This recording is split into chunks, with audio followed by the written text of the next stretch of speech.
Kobe.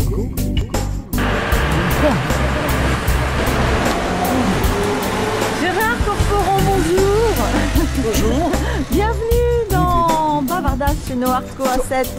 Allez, on y va, entrez.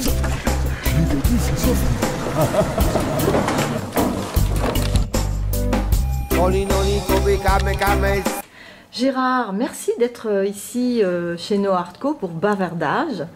Merci à vous. Alors, Gérard Corporon, cinéaste, réalisateur, comédien, ces derniers temps. C'est tout récent, mais... Mais ça y est. Alors, on va parler de l'histoire, de votre histoire, et puis aussi eh bien, de ce métier d'acteur que vous avez envie de continuer, je suppose. Ça me tente assez, oui. Bon. C'est vrai. Alors Gérard, ici nous sommes chez Noarco à 7 et on va commencer par une petite tradition. Regardez, il y a ici, là, sur la table, un petit pot avec des petits messages. Oui. Donc si vous voulez bien en choisir un Oui. et voir ce que vous réserve.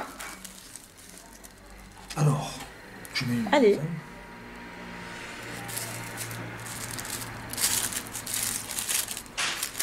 Oula.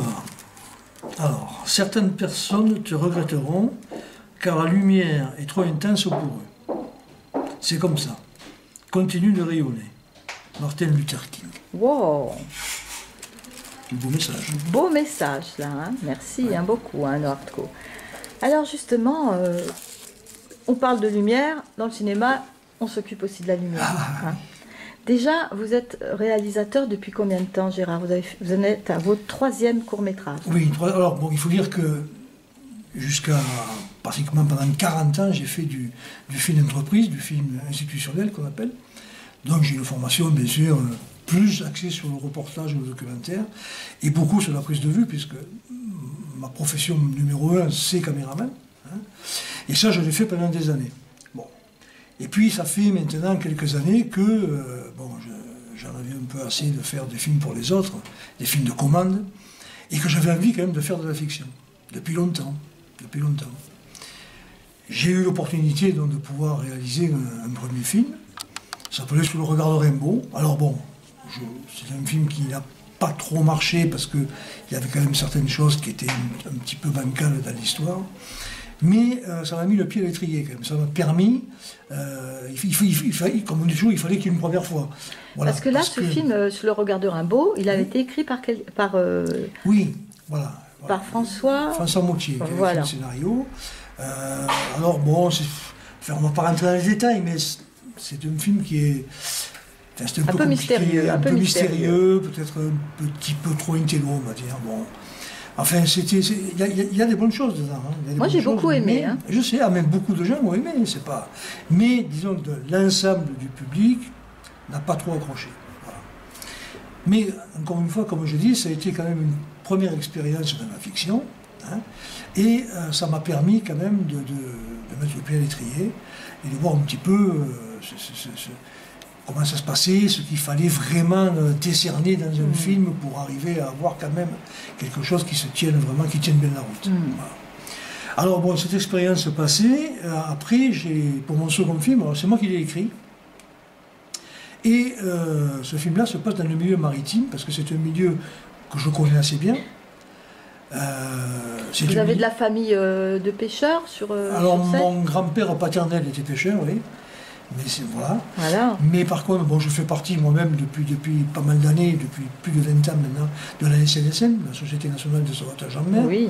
Bon, ce qui fait que c'est un milieu, le milieu maritime, je connais les gens, je connais un petit peu, et ça m'a ouvert des portes. Et oui, bien sûr. Et ce deuxième film qui s'appelle Le Dernier Trait.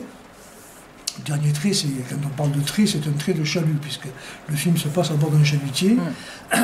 Et c'est un drame qui est tiré d'une histoire vraie. Voilà. Qu'un pêcheur, d'ailleurs, que je connais très bien, qui fait partie de la SNSM, m'a raconté. Et donc cette histoire m'a touché et j'ai voulu la mettre en image. Voilà. Donc c'est parti de là. Et par contre, ce film-là a bien fonctionné. Ah oui, vous avez gagné des prix. Alors on a eu une dizaine de prix. Hein. Oui. Il a tourné encore cet été. Donc, le film a été tourné en 2014 et encore cet été, donc en 2017.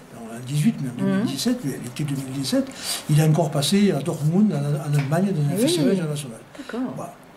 On a eu une médaille d'argent. Super. C'est très bien. Bravo. Donc le film a bien fonctionné. Oui. Voilà. Mais alors ces films-là qui ont déjà été faits, réalisés, etc., est-ce qu'on peut les trouver en vente? On peut les... Alors, Comment ça se passe quand alors, on a fait un film? Alors, bon, disons qu'il faut quand même savoir qu'un film, un court-métrage, bien sûr, on peut vendre quelques DVD, etc., mais c'est pas réellement fait pour rentrer de l'argent. Faut pas rêver. Mais si les gens veulent le voir, surtout, c'est ça. Si les gens veulent voir le film, voilà. Ils font quoi? Alors, le dernier trait, bon, il est sur Vimeo. D'accord. Vous tapez le dernier trait, Vimeo, et vous allez tomber sur le film. Ok, bon, bah ça c'est cool. Alors, oui. C'est à la vue de tout le monde sur Internet, il n'y a pas de problème. Oui. Voilà. Après, on a vendu quelques DVD, je crois que même l'Office du tourisme à 7 en a encore quelques-uns à la vente. Ils nous en ont vendu pas mal. Et voilà, donc, mais si vous voulez le voir, voilà, vous pouvez. Et oui, voilà, parce que moi je l'ai vu, il est très très bien ce film. C'est vraiment une histoire poignante et voilà, on découvre grâce à ce film les problèmes que rencontrent les pêcheurs en même temps. Ah oui, tout à fait. Alors Gérard, c'est vrai que tout à l'heure on parlait d'argent. Oui. Parce que faire un film, même un court-métrage, on pourrait se dire, oh ben, un court-métrage, ça revient pas très cher. Mais l'argent, quand même, c'est quand même le nerf de la guerre, comme on dit. Hein. Alors, il y a beaucoup à dire là-dessus. En disant qu'il faut quand même savoir une chose, c'est que le court-métrage n'a pas vocation de rapporter de l'argent, contrairement à un long, qui lui est destiné à avoir un distributeur et à être diffusé, donc avoir un rapport d'argent. Ce n'est pas le cas d'un court. Le court, lui, il est fait surtout pour faire des festivals et pour essayer de se faire connaître. Pour aller jusqu'à un long métrage, alors, peut-être. Et voilà. Donc, qui peut après ouvrir les portes à un producteur, un distributeur, et réaliser un long métrage. D'accord. Parce que le long métrage, on ne peut pas le tourner sans argent. C'est impossible. Oui. C'est impossible. Alors, ce qui se passe, le court, ça coûte aussi de l'argent, mais ce qui se passe, c'est que il y a beaucoup de professionnels, que ce soit au niveau des techniciens, au niveau des comédiens, qui vont jouer le jeu et qui vont être bénévoles sur le court-métrage. Ils ne le seront pas sur un long. Oui. On ne peut pas demander à un technicien ou un comédien, pendant 2 mois et demi ou 3 mois de tournage, de venir travailler bénévolement, c'est pas possible. Par contre, ça aide aussi les comédiens à se faire connaître aussi. Alors ça aide aussi les comédiens à se faire connaître aussi, bien sûr, complètement. Donc, voilà, donc certains jouent le jeu. Bon, par contre, il ne faut pas quand même se leurrer, il faut quand même un peu d'argent. Parce qu'il y a certaines choses qu'il va falloir payer, inévitablement. Si ce n'est de la location de matériel, des locations de lieux, des défraiements, etc. Les repas peut-être aussi. Les repas, voilà. Donc il faut quand même une certaine somme d'argent. Alors, ce qui se passe au niveau des financements, parce qu'on peut avoir des financements aussi, grâce au CNC, grâce aussi aux régions, qui financent certains films, mais là ça devient compliqué, parce que lorsque vous faites une demande de subvention, il faut faire une demande de subvention. Donc il faut déjà que votre projet soit approuvé. Donc, il y a un comité qui se réunit, puis vous n'êtes pas tout seul. Il y en a des dizaines. Donc ça prend du temps aussi. Ça prend du temps. Hein. Une fois, vous savez, en parlant de ça, du temps, j'ai eu l'occasion de discuter avec Pierre Grunstein. Pierre Grunstein, c'était un ancien producteur de pâté. Bon. Et ce type-là me disait, voilà, moi, il a connu des gens qui avaient fait des demandes de subvention pour des courts-métrages. Hein. Ils les ont obtenus 2 ans après. Ah mince. C'est-à-dire que quand ils ont eu la subvention, ils en avaient marre de le... Ils étaient passés à autre chose. Ah oui. Voilà. Gérard, le troisième court-métrage, donc il fait 20 minutes aussi. 20 minutes. 20 minutes. Alors celui-là, d'une rive à l'autre, qui vient de sortir, on va regarder la bande-annonce d'ailleurs. D'accord. Allez.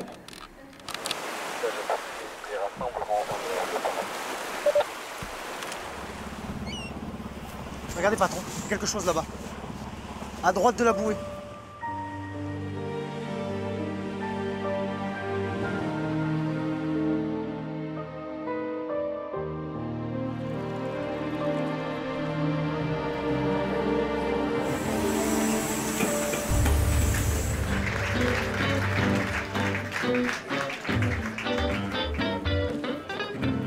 Rosine, ça va, c'est bon? Tout est prêt? Youssef, c'est bon? Pour mon augmentation? Ah putain, je te parle pas d'augmentation, il perd pas le nom, lui, hein? Tu vas lui parler maintenant. Regardez le feu d'artifice. C'est mon voisin depuis des années, on a les parcs à côte à côte. Il n'y a que toi. Tu les vends combien tes tables? Je t'aimerais comme personne. Non, merci. Tu vois pas que je suis dans la merde là? Je te dis un truc. Ton père, c'est pas toi. Je ne t'ai jamais dit comment mon fils et mon mari sont morts. Vous savez pas ce qu'elle a vécu cette femme. Vous n'en savez rien. Rien du tout.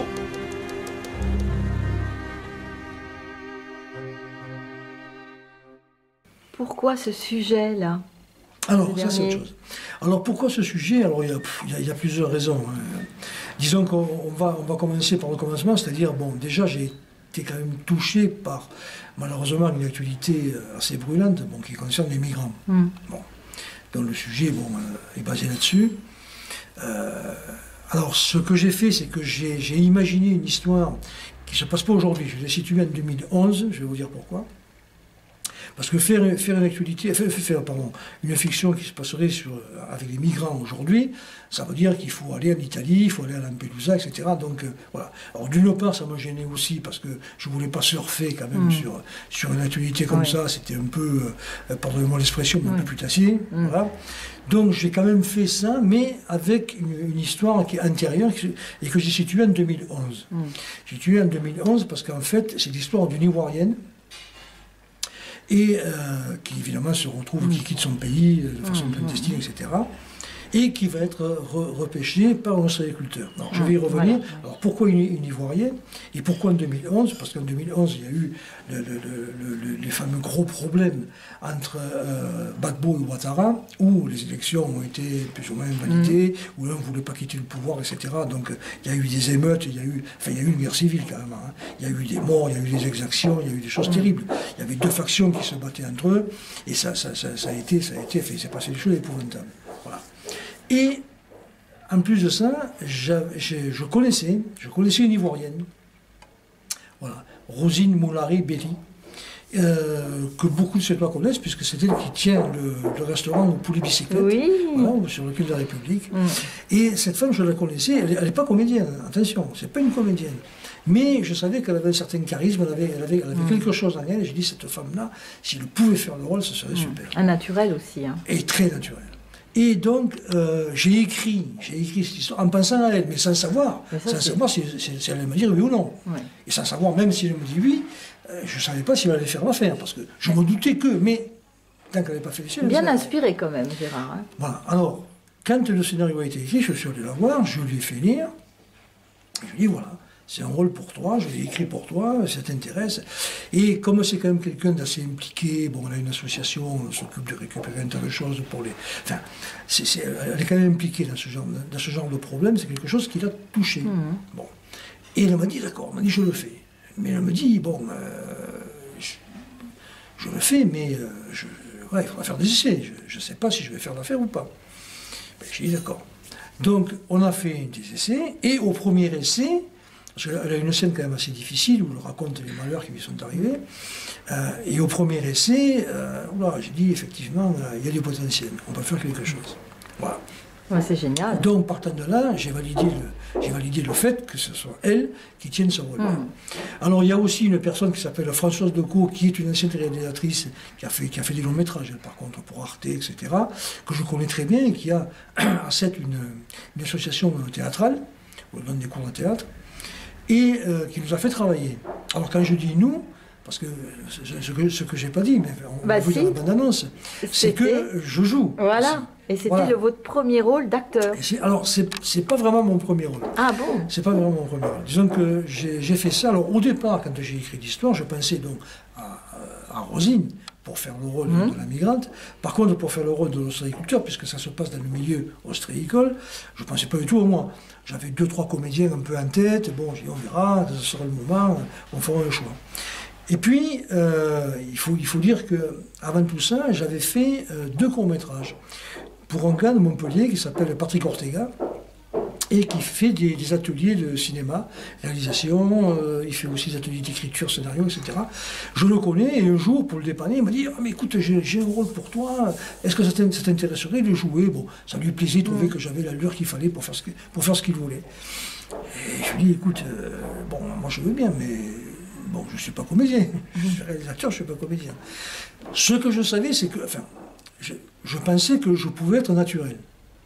Voilà, c'est-à-dire que là, bon, on parle là, il y a la caméra, bon, ça ne me dérange pas. Voilà. Voilà, voilà. Ça, je savais que je pouvais le faire. Oui. Après, bon, ça ne fait pas tout. Et oui, Il faut, oui, bon. oui, oui. Enfin bref, donc on a fait un essai, ma foi, ça a été concluant. Donc il m'a pris et j'ai fait ce film. Et ça a bien fonctionné, Voilà. ça a bien fonctionné. Du coup, j'en ai fait un second, qui a bien fonctionné aussi. Et entre-temps, il y a Adel Keshish qui a tourné un film à 7, où j'ai un petit rôle dedans. D'accord. Où je fais le rôle d'un oui. caméraman. Donc, Alors, voilà. je n'ai pas beaucoup forcé parce que je faisais mon bon rôle. Voilà. Alors donc j'ai eu ces 3 expériences qui m'ont permis donc, de jouer dans mon film. Mais en fait, j'ai été influencé parce qu'au départ, comme je viens de vous le dire, je n'avais pas prévu de jouer. Mais il y a ma femme qui est comédienne, Patrick Ortega, donc le gars qui m'avait fait travailler là-dessus, Françoise Decaux, donc, que j'ai cité tout à l'heure, Henri Cohen aussi, Henri Cohen qui était le comédien principal dans mon film précédent, Le Dernier Trait. Et c'est ce mec qui me dit, mais Gérard, tu devrais le faire, ce rôle, c'est un rôle pour toi, en ostréiculture, tu ferais très bien, etc. Donc finalement, ils m'ont convaincu.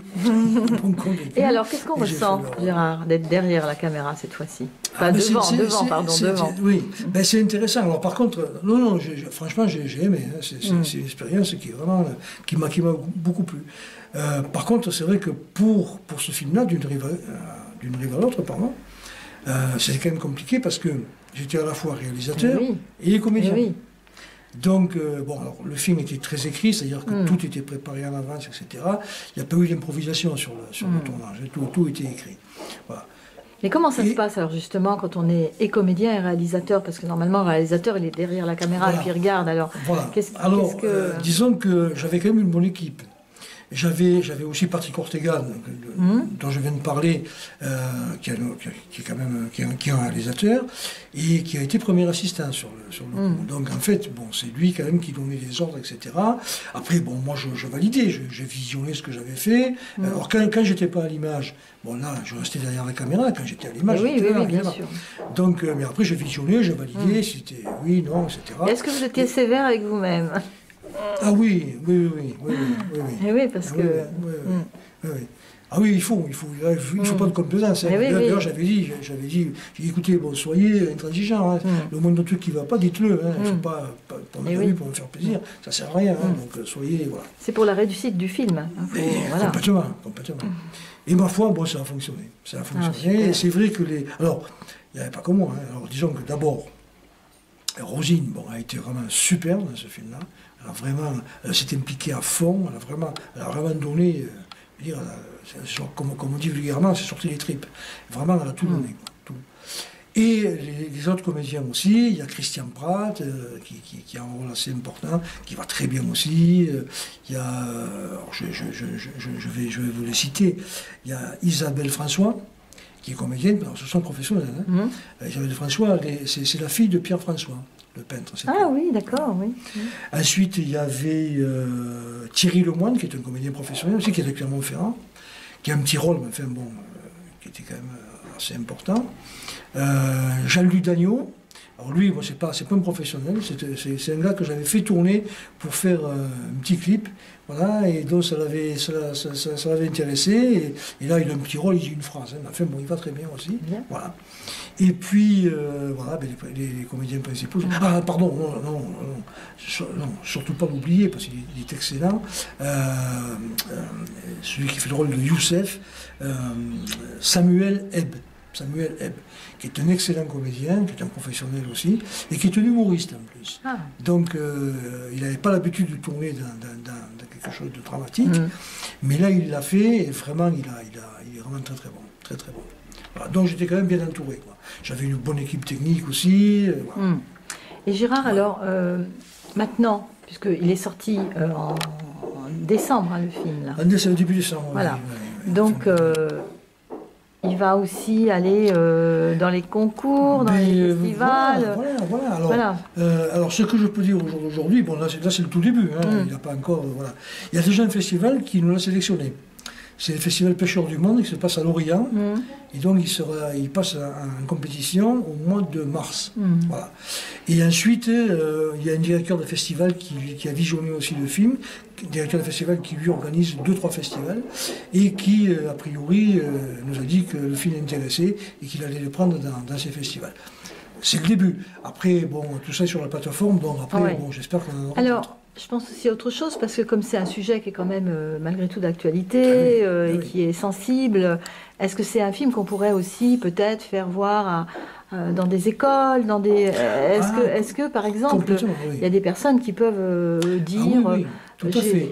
Dans des associations aussi, c'est un film qui peut avoir un intérêt, parce que, hormis l'aspect cinématographique, c'est... Bon...